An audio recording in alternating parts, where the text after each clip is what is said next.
Hello दोस्तों, स्वागत है पॉल रजनी स्टार्ट पे। मैं हूँ आर.के. सिंह एंड हम लोग कंटिन्यू कर रहे थे अप्लाइड फिजिक्स का 5th unit properties of matter. And आज के क्लास में हम लोग बात करने वाले हैं प्रेशर के बारे में, जैसे कि atmospheric pressure, gauge pressure, vacuum pressure, absolute pressure. ये सारे टॉपिक के बारे में आज हम लोग इस क्लास में डिस्कस करने वाले हैं, क्योंकि ये सारे टॉपिक हमारे सिलेबस में है तो हमें थोड़ा बहुत तो जानकारी लेना होगा। तो दोस्तों चलो करते हैं क्लास को शुरू। सबसे पहले डिस्कस करेंगे प्रेशर। प्रेशर क्या होता है? प्रेशर माने दबाव, प्रेशर मतलब दबाव। अब दबाव क्या होता है?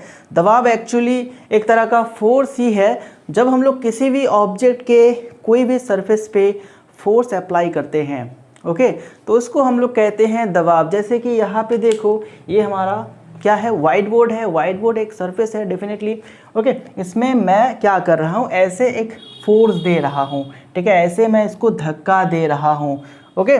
तो मैं यहाँ पे क्या अप्लाई कर रहा हूँ दोस्तों? फोर्स अप्लाई कर रहा हूँ। किस पे अप्लाई कर रहा हूँ? एक सरफेस एरिया पे अप्लाई कर रहा हूँ।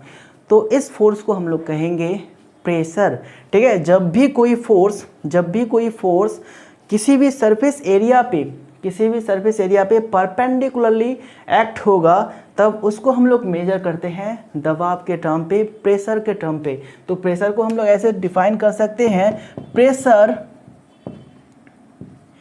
is defined as the force acting perpendicularly। ये बात आप याद रखिएगा दोस्तों, परपेंडिकुलरली अप्लाई होना चाहिए, okay. Perpendicularly on unit area of any object, ठीक है, on unit area of any object. तो प्रेशर क्या है? प्रेशर का definition, pressure is defined as the force acting perpendicularly on unit area of any object, ठीक है। ये हमारा सरफेस है, इस सरफेस में ऐसे फोर्स अप्लाई हुआ है।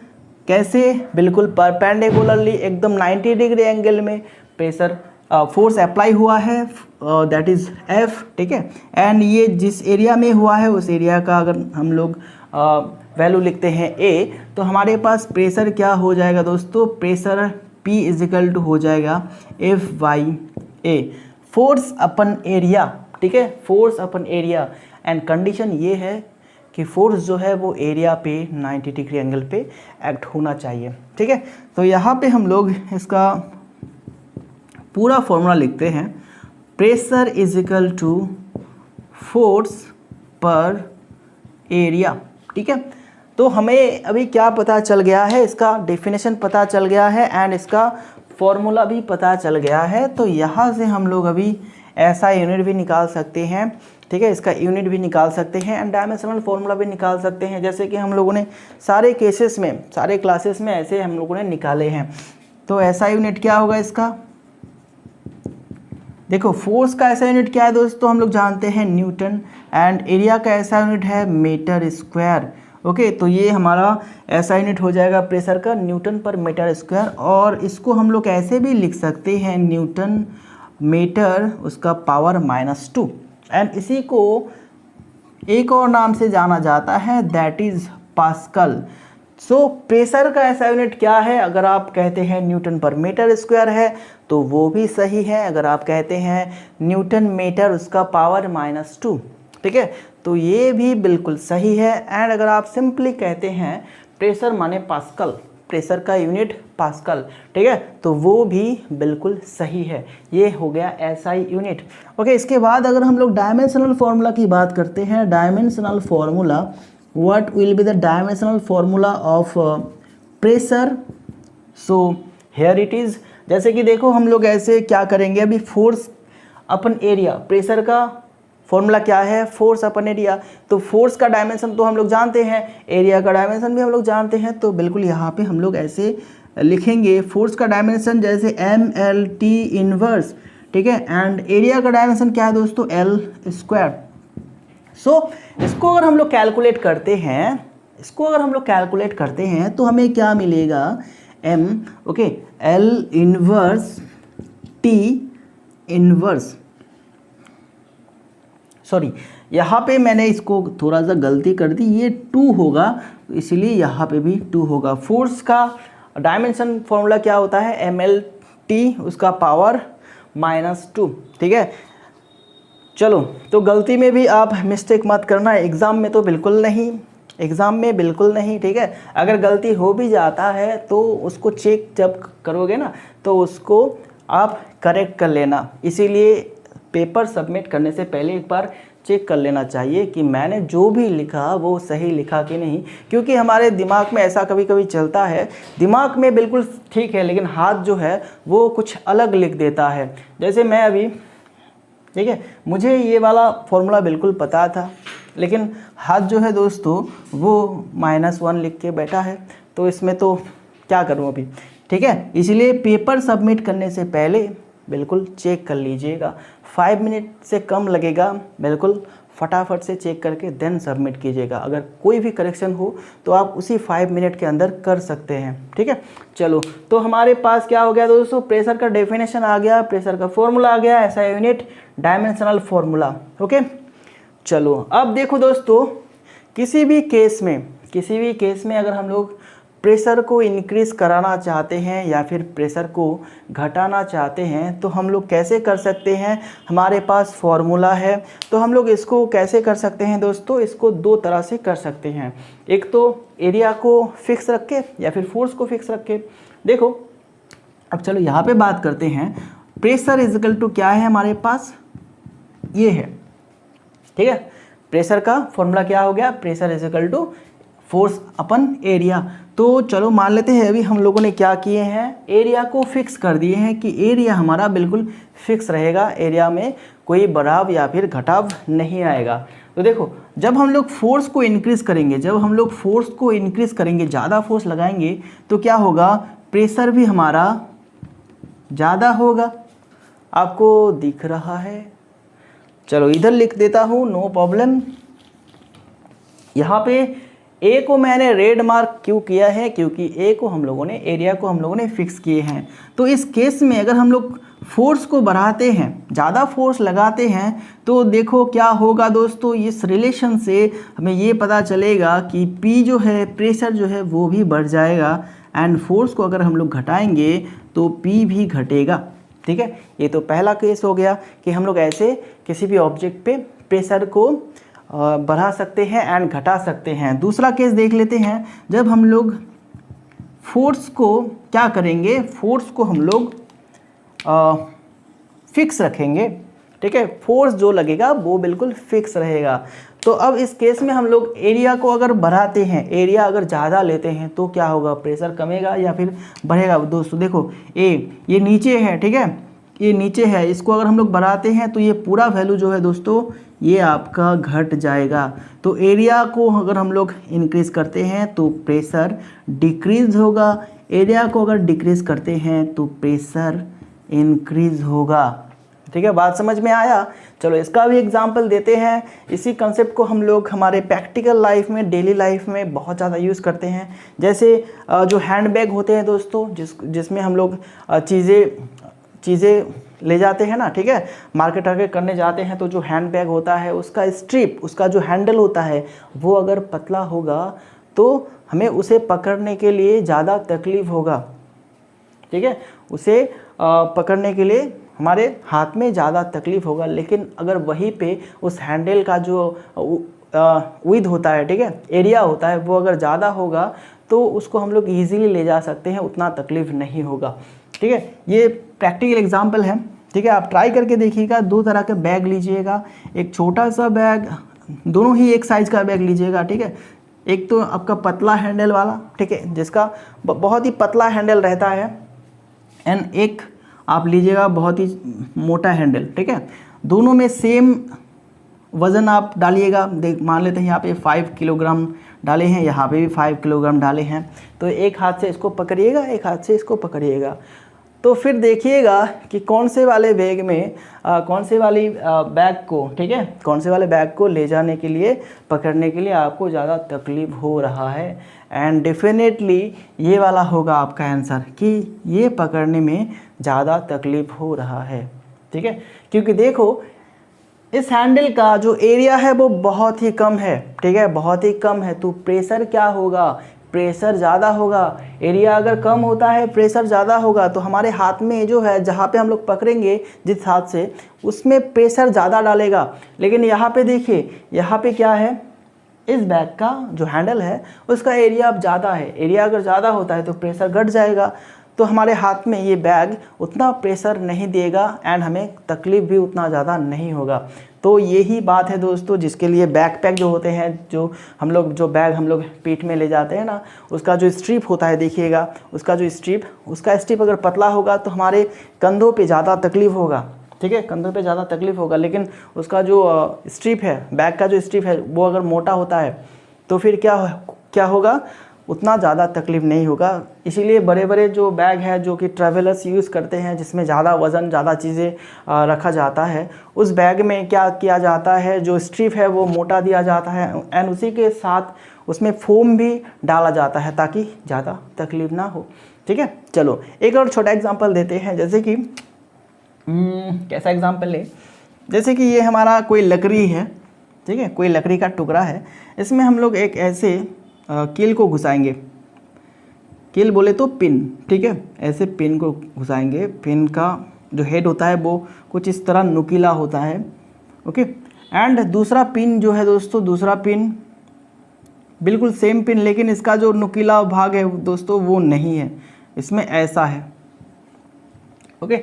अब आप देखिए किसको घुसाने के लिए इधर, ठीक है, किसको इधर घुसाने के लिए ज़्यादा फोर्स लगेगा, बोलो ज़्यादा फोर्स लगेगा, किस में ज़्यादा हथौड़ा मारना पड़ेगा, डेफिनेटली इसमें ज़्यादा मारना पड़ेगा, क्योंकि इसका जो हेड है दोस्तों वो प्लेन है, ठीक है, वो नुकीला नहीं है। लेकिन यहाँ पे ये वाला पिन, ये वाला जो पिन है दोस्तों, इसका हेड जो है वो नुकीला है, जिसके लिए वो ज़्यादा इजीली घुस जाएगा। लेकिन प्रेशर के टर्म पे हम लोग अगर इसको समझेंगे तो क्या होगा, देखो इस पिन का जो हेड है वो कितना है, छोटा सा हेड है, मतलब वो छोटे एरिया में लग रहा है, ठीक है, वो छोटे एरिया में लग रहा है। जैसे कि यहाँ पे अगर बात करें, थोड़ा सा लार्ज कर देते हैं, ऐसे पिन हमारा कैसा है, ऐसा है, तो सिर्फ ये यहाँ पे लग रहा है।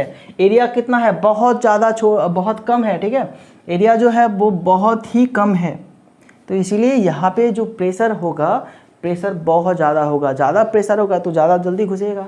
एंड इस केस में देखो, इस केस में कैसा था, ऐसा था, एरिया यहाँ पे कंपैरेटिवली ज़्यादा है, इसके कंपेयर से यहाँ पे एरिया जो है ज़्यादा है, तो यहाँ पे प्रेशर कम होगा। इसीलिए हमें ज़्यादा फोर्स, प्रेशर को बढ़ाने के लिए हमें ज़्यादा फोर्स डालना होगा, ठीक है ना। बात समझ में आया, प्रेशर को कैसे घटा सकते हैं, कैसे बढ़ा सकते हैं, किस किस चीज़ों पे डिपेंड करता है प्रेशर।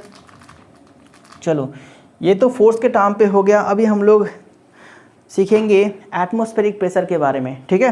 एटमॉस्फेरिक प्रेशर हमारे धरती के चारों ओर जो गैस का जो स्तर रहता है, ठीक है, गैस का जो लेयर रहता है, जिसमें बहुत तरह के गैस रहते हैं, जैसे oxygen, carbon dioxide, nitrogen and और भी बहुत तरह के गैस जिसमें मिक्स होके रहते हैं, जिसको हम लोग क्या कहते हैं दोस्तों, एयर, ठीक है, हवा। तो उसी लेयर को हम लोग कहते हैं एटमॉस्फेयर, वायुस्तर। चलो अब देखो, यहाँ पे पहले तो मैं हेडिंग डाल लेता हूँ, देन आगे बात करेंगे एटमॉस्फेरिक प्रेशर के बारे में। एटमॉस्फेरिक प्रेशर, ठीक है, atmospheric pressure, okay. Atmospheric pressure क्या होता है दोस्तों, मैंने कहा एटमॉस्फेयर क्या है, हमारे धरती के चारों ओर जो गैस का लेयर होता है, गैस का जो आस्तरण होता है, ठीक है, उसको हम लोग कहते हैं एटमॉस्फेयर, वायुस्तर या फिर वायुमंडल, ठीक है ना। तो वो वायुमंडल या फिर वायुस्तर जो दबाव देता है किसी भी सरफेस पे, किसी भी ऑब्जेक्ट के किसी भी सरफेस पे, उसको हम लोग कहते हैं atmospheric pressure. The pressure exerted perpendicularly on unit area of any surface by the atmosphere is called atmospheric pressure.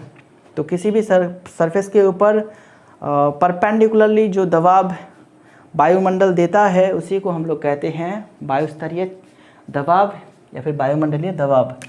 ठीक है। The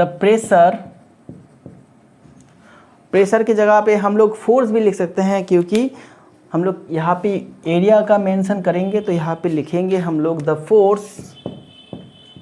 force exerted perpendicularly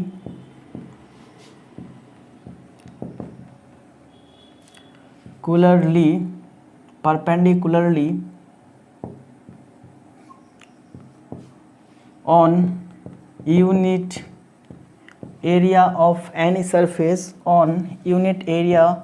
of any surface by atmosphere is called atmospheric pressure. ठीक है, बात समझ में आया। Atmospheric pressure किसे कहते हैं?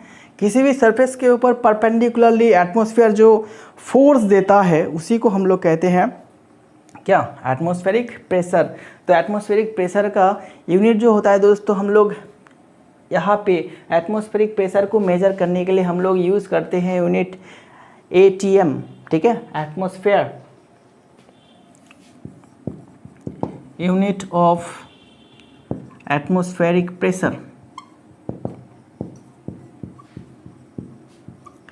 That is ATM। ठीक है, ATM शॉर्ट फॉर्म है, इसका फुल फॉर्म है एटमॉस्फेयर। ठीक है, एटमॉस्फेयर। तो देखो 1 ATM क्या होता है दोस्तों? 1 एटमॉस्फेयर इज इक्वल टू क्या होता है? The value of atmospheric pressure on the surface of the earth at sea level. The value of atmospheric pressure, the value of atmospheric pressure on the earth's surface at sea level, the value of atmospheric pressure on the earth surface at sea level, okay, at sea level is called 1 atmosphere। Okay, 1 atmosphere. And 1 ATM जो होता है दोस्तों, उसका value कितना होता है? 1 ATM is equal to हम लोग कह सकते हैं 1.013 इंटू 10⁵ न्यूटन पर मीटर स्क्वायर। ओके, ठीक है, 1.013 into 10⁵ newton metre square, newton पर मीटर स्क्वायर। ठीक है, तो ये वाला वैल्यू आप याद रखिएगा। 1 atmospheric pressure is equal to क्या होता है दोस्तों? 1.013 इंटू 10⁵ न्यूटन पर मीटर स्क्वायर या फिर पास्कल। ठीक है, तो ये हो गया हमारा एटमॉस्फेरिक प्रेशर का बहुत ही ट्रेडिशनल यूनिट।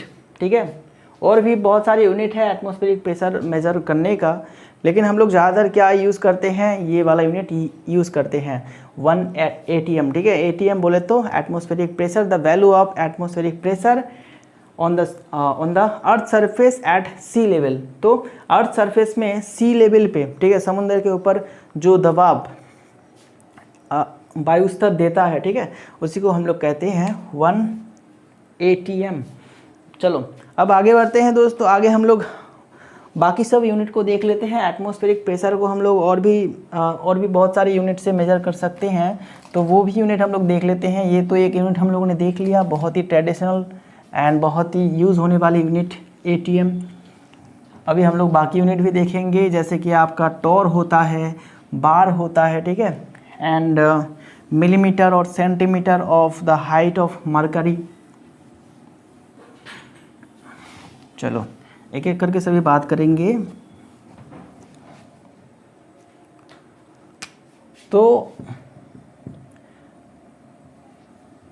यहाँ पे लिखेंगे other units of atmospheric pressure.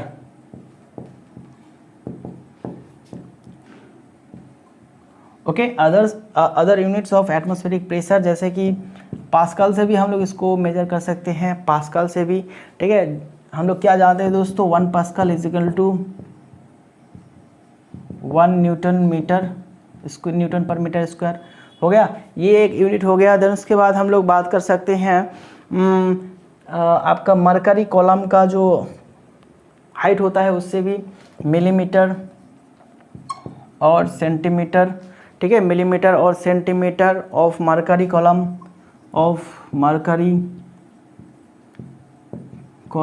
ठीक है, जो कि जनरली बैरोमीटर में यूज़ होता है मरकरी कॉलम। ठीक है, बैरोमीटर एक क्या प्रेशर मेजरमेंट करने का एक इंस्ट्रूमेंट होता है। ठीक है, एटमॉस्फेरिक प्रेशर मेजरमेंट करने का एक इंस्ट्रूमेंट होता है बैरोमीटर, उसमें हम लोग मरकरी कॉलम का यूज़ करते हैं। तो जितना हाइट होगा उससे हम लोग क्या निकालेंगे, एटमॉस्फेरिक प्रेशर का वैल्यू निकालते हैं। तो ये हो गया। ओके, देन उसके बाद आता है टॉर। चलो ये मैंने ऐसे हैशटैग मार दिया इसको, टॉर। ठीक है, टॉर भी एक यूनिट होता है। तो 1 टॉर इज इक्वल टू क्या होता है दोस्तों, 1 torr is equal to 1 millimetre of mercury column. ठीक है, तो मरकरी कॉलम का 1 मिलीमीटर का जो प्रेशर होता है वही होता है 1 टॉर। ठीक है, उसको हम लोग 1 टॉर कह सकते हैं। देन उसके बाद आता है बार। ऐसे बार आता है, बार 1 बार बोले तो क्या दोस्तों, 1 बार बोले तो आपका 10⁵ न्यूटन पर मीटर स्क्वायर और पास्कल। ठीक है, 10⁵ पास्कल।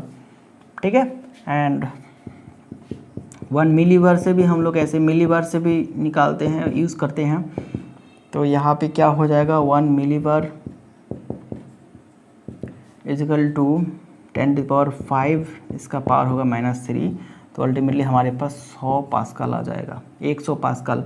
ठीक है, तो ये सारी यूनिट से हम लोग मेजर करते हैं एटमॉस्फेरिक प्रेशर को।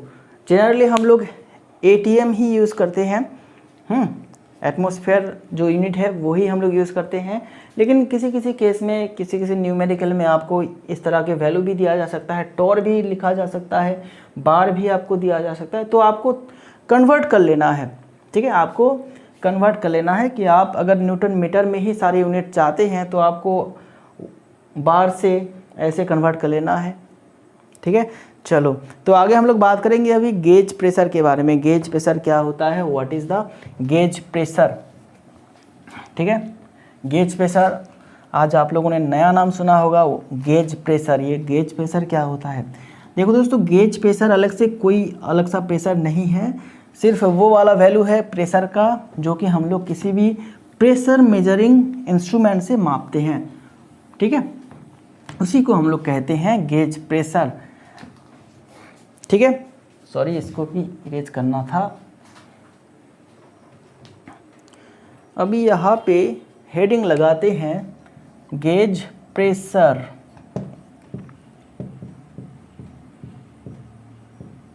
What is gauge pressure? Gauge pressure is defined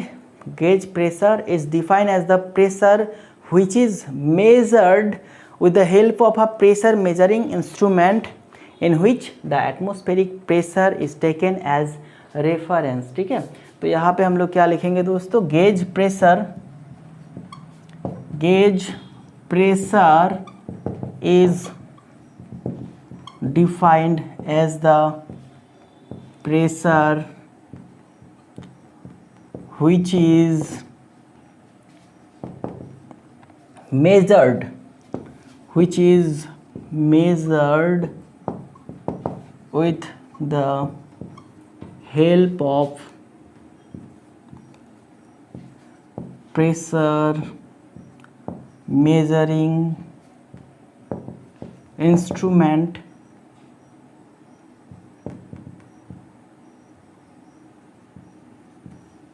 in which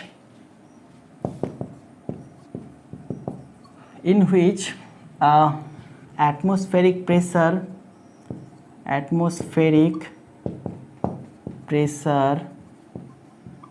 is taken as reference।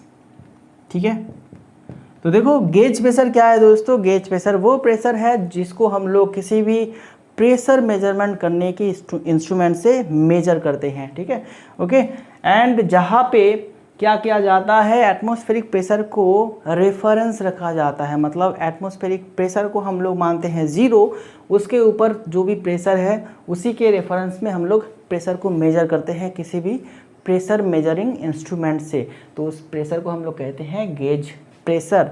बात समझ में आया? ठीक है, तो यहाँ पे इन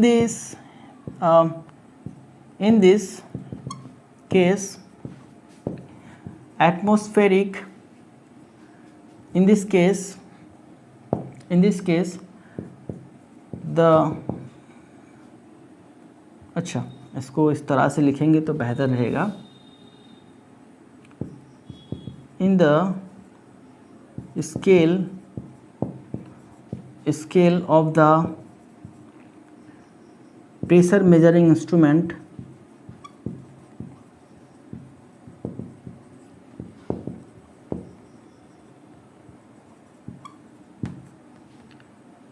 स्केल, अच्छा स्केल मैंने पहले ही लिखा। In the scale of the pressure measuring instrument atmospheric pressure is marked as zero. Atmospheric pressure is marked as zero. ठीक है, तो जो इंस्ट्रूमेंट से हम लोग प्रेशर को मेज़र करेंगे उस इंस्ट्रूमेंट के स्केल में हम लोग एटमॉस्फेरिक प्रेशर को क्या लेते हैं, ज़ीरो मान के हम लोग प्रेशर को मेज़र करते हैं। तब जाके हम लोग उस प्रेशर को क्या कहेंगे, गेज प्रेशर। गेज प्रेशर में क्या होता है, एटमॉस्फेरिक प्रेशर को ज़ीरो मान के मेज़र किया जाता है। ये बात अब बिल्कुल याद रखिएगा। ठीक है, उसके बाद हम लोग बात करते हैं vacuum pressure. What is vacuum pressure? तो आप लोगों ने वैक्यूम क्लीनर का नाम सुना होगा। What is vacuum? Vacuum is the pressure below atmospheric pressure. अगर एटमॉस्फेरिक प्रेशर से कम प्रेशर है तो उसको हम लोग कहेंगे वैक्यूम प्रेशर। ठीक है ना। अब देखो एक छोटा सा यहाँ पे एग्जांपल लेंगे, वैक्यूम प्रेशर कैसे जनरेट किया जाएगा। वैक्यूम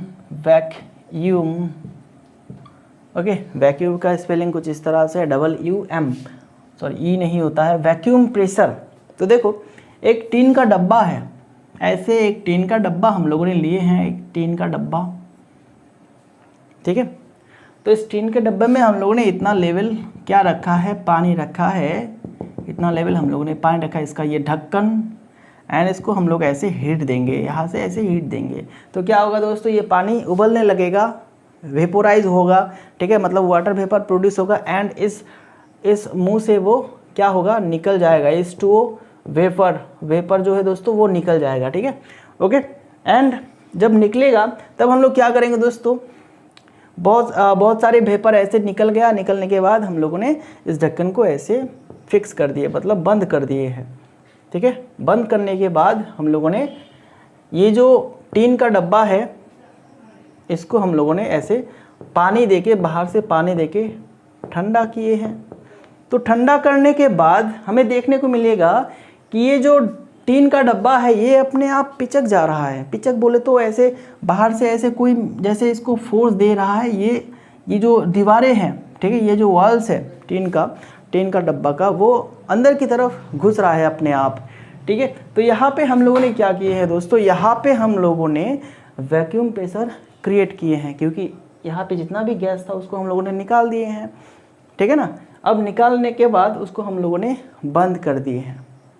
ठीक है, एंड जब हम लोगों ने इसको ठंडा किए थे तो ये जो वेपर प्रेजेंट था वो वेपर किस में कन्वर्ट हो गया, वो लिक्विड में कन्वर्ट हो गया। देन यहाँ पे हवा का कमी आ गया।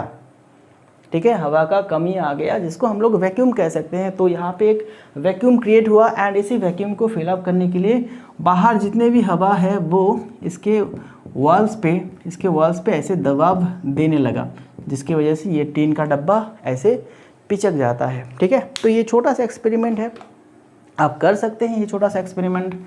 ठीक है, जैसे आप कोका कोला या फिर थम्स अप का जो कैन होते हैं ना, छोटे से कैन, उससे भी आप ये वाला एक्सपेरिमेंट कर सकते हैं।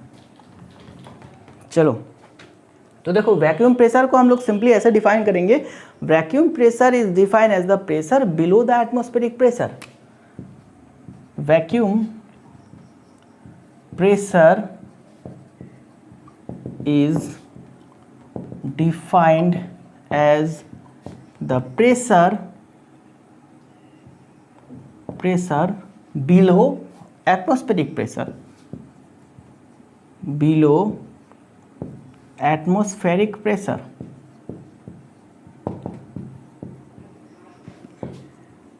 ओके, ये हो गया हमारा वैक्यूम प्रेशर। अब बात करेंगे एब्सोल्यूट प्रेशर के बारे में। एब्सोल्यूट प्रेशर क्या होता है भाई? एब्सोल्यूट प्रेशर, ठीक है, एब्सोल्यूट प्रेशर क्या होता है भाई? इसको देख लेंगे। एब्सोल्यूट बोले तो पूरा absolute pressure is defined as the pressure which is measured with reference to absolute vacuum pressure. ठीक है, मतलब बिल्कुल ज़ीरो लेवल से।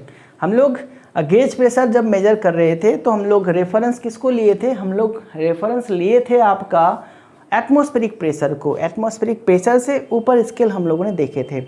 लेकिन एब्सोल्यूट प्रेशर में क्या होता है? जो जीरो वैक्यूम प्रेशर होता है, ठीक है, एकदम एटमॉस्फेरिक प्रेशर के नीचे बिलो जो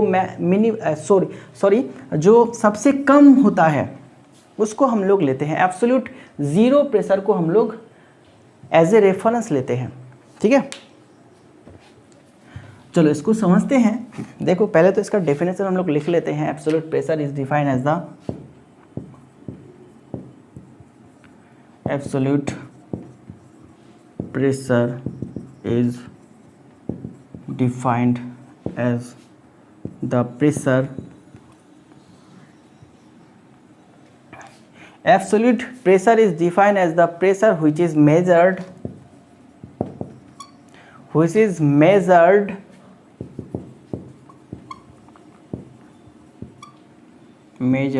with reference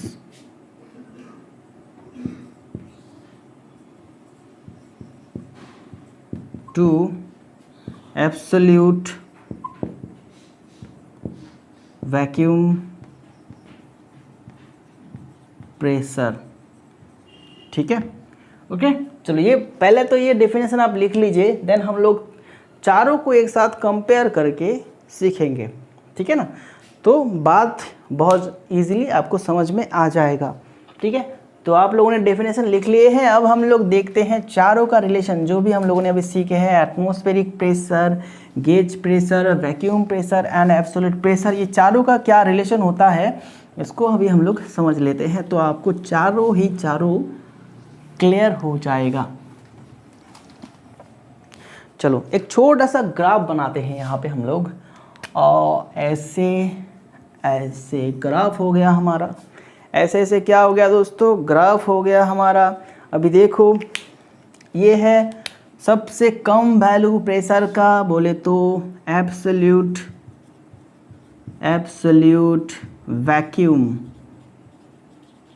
वैक्यूम बोले तो क्या दोस्तों? माइनस में रहता है प्रेशर।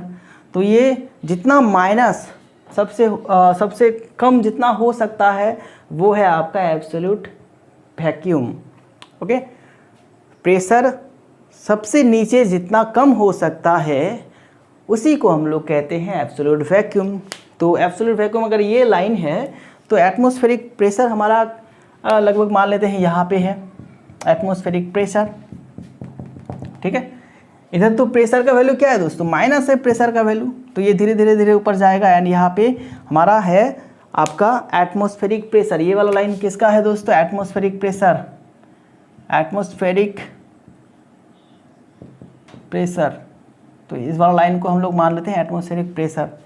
ठीक है ना, चलो अब देखो जब हम लोग प्रेशर को मेजर करेंगे एंड हमें प्रेशर देखने को मिलेगा, एटमॉस्फेरिक प्रेशर का लाइन हमारा ये है, लेकिन प्रेशर हमारा इससे नीचे है। जैसे कि अगर मान लेते हैं प्रेशर हमारा ये वाला लाइन है, तो फिर इस प्रेशर को हम लोग क्या कहेंगे, क्योंकि ये एटमॉस्फेरिक प्रेशर के नीचे है ये वाला प्रेशर, इधर ये प्रेशर आता है, ये प्रेशर का लाइन है, ठीक है। तो ये वाला प्रेशर क्या है, इस प्रेशर से, एटमॉस्फेरिक प्रेशर से नीचे है, दैट इज़ वाई इसको हम लोग कहेंगे वैक्यूम प्रेशर। सॉरी, वैक्यूम का स्पेलिंग बार बार मैं गलत लिख रहा हूँ, आप मत लिखिएगा, VACWM, ठीक है, वैक्यूम प्रेशर। ओके, क्योंकि ये जो प्रेशर है इसका वैल्यू क्या रहेगा, एटमॉस्फेरिक प्रेशर के नीचे रहेगा। इस प्रेशर को हम लोग कहेंगे P वैक्यूम। ओके, ठीक है ना। एंड अभी देखो हम लोगों ने एक प्रेशर मेजरिंग इंस्ट्रूमेंट से एक प्रेशर को हम लोगों ने मेज़र किए हैं, जो कि है ये वाला, मान लेते हैं ये वाला है।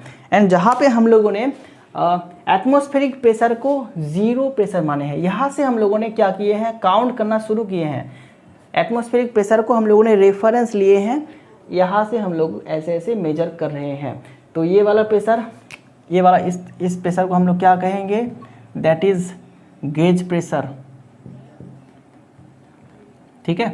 तो गेज प्रेशर का डेफिनेशन देखो, गेज प्रेशर में क्या कहा गया है, the pressure measured with the help of an instrument, okay, pressure measuring instrument in which the atmospheric pressure is taken as reference. तो एटमॉस्फेरिक प्रेशर को रेफरेंस पे रख के जो भी प्रेशर हम लोग मेजर करेंगे उसको हम लोग कहेंगे क्या, गेज प्रेशर, ठीक है ना। ओके, ये वाला हो गया गेज प्रेशर।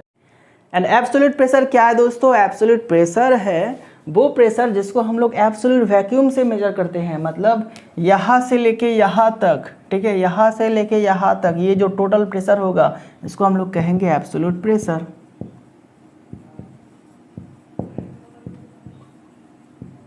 ठीक है। तो गेज प्रेशर में हम लोग रेफरेंस किसको मानेंगे, एटमॉस्फेरिक प्रेशर को मानेंगे। वैक्यूम प्रेशर क्या है, एटमॉस्फेरिक प्रेशर के नीचे जो रहेगा वही प्रेशर वैक्यूम प्रेशर है। एंड एब्सोल्यूट प्रेशर किसे कहेंगे, जिसको हम लोग एब्सोल्यूट वैक्यूम को रेफरेंस मान के मेजर करेंगे। जो वाला प्रेशर हम लोग एब्सोल्यूट वैक्यूम प्रेशर को रेफरेंस मान के मेजर करेंगे वही होगा एब्सोल्यूट प्रेशर। ये टोटल वैल्यू क्या है, एब्सोल्यूट प्रेशर है। तो इस वाले ग्राफ से हम लोग ये कह सकते हैं absolute pressure is equal to क्या होगा दोस्तों, एटमॉस्फेरिक प्रेशर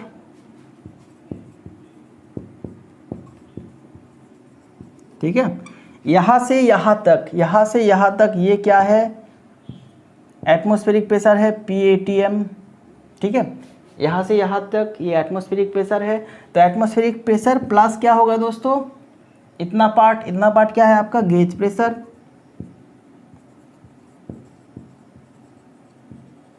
ठीक है। Atmospheric pressure plus gauge pressure, ये हमारा क्या हो गया, फॉर्मूला हो गया। एंड यहाँ से हम लोग अगर वैक्यूम प्रेशर को निकालते हैं, वैक्यूम प्रेशर क्या होगा दोस्तों, वैक्यूम प्रेशर का फॉर्मूला भी आप लिख लीजिए, vacuum pressure is equal to atmospheric pressure minus absolute pressure, ठीक है। तो वैक्यूम प्रेशर क्या है, वैक्यूम प्रेशर एटमॉस्फेरिक प्रेशर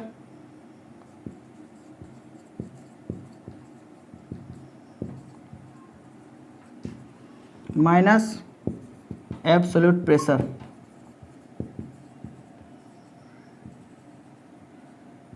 ठीक है। तो देखो जब हम लोग वैक्यूम प्रेशर को मेजर करेंगे तब एब्सोल्यूट प्रेशर हमारा ये बन जाएगा, क्योंकि तब ये नहीं रहेगा, ठीक है। मान लेते हैं जो प्रेशर है दोस्तों वो एटमॉस्फेरिक प्रेशर से नीचे है, उसको हम लोग मेजर कर रहे हैं। तो एटमॉस्फेरिक प्रेशर से जो नीचे है जितना वो वैक्यूम हो गया। एंड ये वाला क्या होगा आपका, एब्सोल्यूट प्रेशर होगा, क्योंकि हम लोग इस प्रेशर को मेजर कर रहे हैं ना, इसके रेफरेंस से जो हम लोग मेजर करेंगे वो है आपका एब्सोल्यूट प्रेशर। एंड ये रहेगा आपका वैक्यूम प्रेशर। तो PATM से मतलब एटमॉस्फेरिक प्रेशर से अगर हम लोग एब्सोल्यूट प्रेशर को माइनस कर देंगे तो हमें क्या मिलेगा, वैक्यूम प्रेशर मिलेगा। तो ये दोनों फॉर्मूला ना आप याद रखिएगा, ठीक है, दोनों फॉर्मूला आप याद रखिएगा। चलो अभी बात करते हैं हम लोग 14 बैरोमीटर के बारे में। देखो दोस्तों 14 बैरोमीटर का उतना डीप में नहीं जाना है, सिर्फ आपको ये जान लेना है 14 बैरोमीटर का क्या फ़ायदा है एंड ये क्या मेजर करता है, ठीक है, एंड कहाँ पे यूज़ किया जाता है, ये सारी बातें आप जान लेते हैं तो बस आपका काम हो जाएगा, क्योंकि यहाँ से शॉर्ट क्वेश्चन पूछा जा सकता है, इससे ज़्यादा डीप में इसको नहीं पूछेगा। देखो प्रेशर जो है दोस्तों, प्रेशर को हम लोग बैरोमीटर से मेजर कर सकते हैं। बैरोमीटर क्या है, barometer is the device which is used to find the pressure in the air in the environment, ठीक है। तो इन्वायरमेंट पे एयर का प्रेशर मेजर करने के लिए हम लोग यूज़ करते हैं बैरोमीटर, ठीक है। तो यहाँ पे लिख लेते हैं थोड़ा सा बैरोमीटर के बारे में। Barometer it is the device which is used to find the pressure of air in the environment, ठीक है, इन द एटमोसफेयर कह सकते हैं या फिर इन्वायरमेंट कह सकते हैं। तो एयर का प्रेशर मेजर करने के लिए हम लोग क्या करते हैं, बैरोमीटर का यूज़ करते हैं। Barometer is a device which is use to find the pressure of air in the environment, ठीक है ना। एंड 14 बैरोमीटर क्या है, 14 बैरोमीटर का ही एक टाइप है जहाँ पे हम लोग क्या ज़्यादा एक्यूरेसी के साथ एयर प्रेशर को, एटमॉस्फेरिक प्रेशर को मेजर करते हैं, ठीक है। तो लिखेंगे the 14 barometer, the 14 barometer, the 14 barometers is also one of the type of the barometer, ठीक है। the 14 barometer is also one of the type of barometers, ठीक है।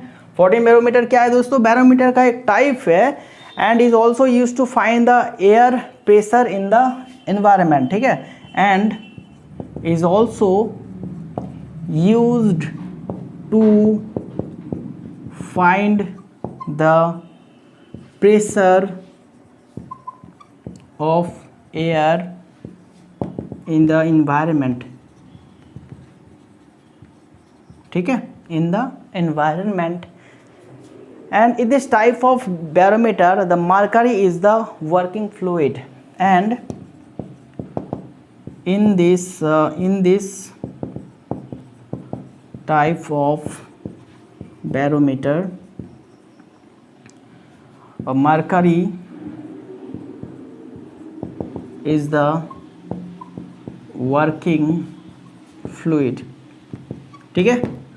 तो देखो 14 बैरोमीटर क्या है दोस्तों, बैरोमीटर का एक टाइप है एंड 14 बैरोमीटर को हम लोग एयर प्रेशर मेजरमेंट करने के लिए यूज़ करते हैं। एंड इस 14 बैरोमीटर में वर्किंग फ्लूइड क्या होता है, वर्किंग फ्लूइड होता है मरकरी, मरकरी का यूज़ हम लोग करते हैं। एंड इस बैरोमीटर का फ़ायदा क्या है दोस्तों, ये आपका पोर्टेबल होता है, ठीक है। पोर्टेबल बोले तो दोनों ही साइड से हम लोग इसको ऐसे मेजर कर सकते हैं, ठीक है। चलो अब देखो इसका यूज़ क्या है दोस्तों, it is used in matter, अच्छा, it is used in meteorological, अच्छा इसका स्पेलिंग कुछ ऐसा होगा, meteorological station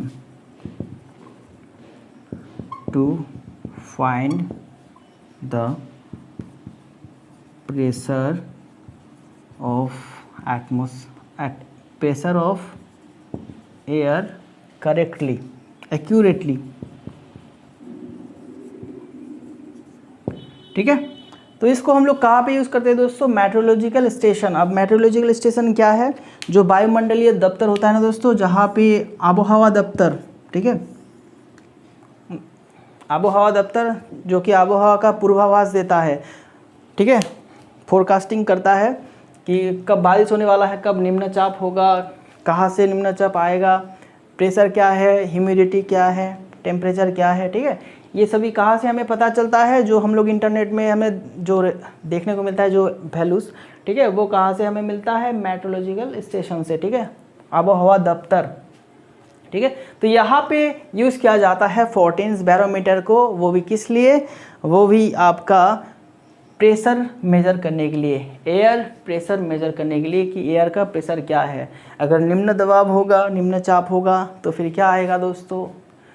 ऐसे ऐसे स्ट्रोम आएगा, ठीक है, घूर्णिझड़ आएगा, ठीक है ना। चलो तो दोस्तों, हमारा प्रेशर जो टॉपिक था बस इतना ही था। तो आज का क्लास हम लोग यहाँ पे कंक्लूड करते हैं। नेक्स्ट क्लास में हम लोग बात करेंगे सरफेस टेंशन के बारे में। एंड हमारे पास रह गया है surface tension, viscosity and hydrodynamics. So 3 topic और भी रह गया है। तो 3 टॉपिक में लगभग 5 क्लास तो डेफिनेटली बनता है, क्योंकि सरफेस टेंशन थोड़ा सा लंबा है। तो सरफेस टेंशन, विस्कोसिटी भी 2 क्लासेस में आएगा। एंड हाइड्रोडायनामिक को मैं एक क्लास में कंप्लीट करने की कोशिश करूँगा, अगर लगता है तो 2 क्लासेस हो जाएगा। मतलब आपके पास अभी भी 5-6 क्लास है, ठीक है, 5-6 क्लास अभी भी कंप्लीट करने के लिए हमें लगेगा। देन उसके बाद हम लोग MCQ सॉल्व करेंगे हर एक चैप्टर का, ठीक है। चलो तो दोस्तों, मिलते हैं नेक्स्ट क्लास में। तब तक के लिए अपना ख्याल रखना, अपना स्टडी बराबर करते रहना। And thank you very much.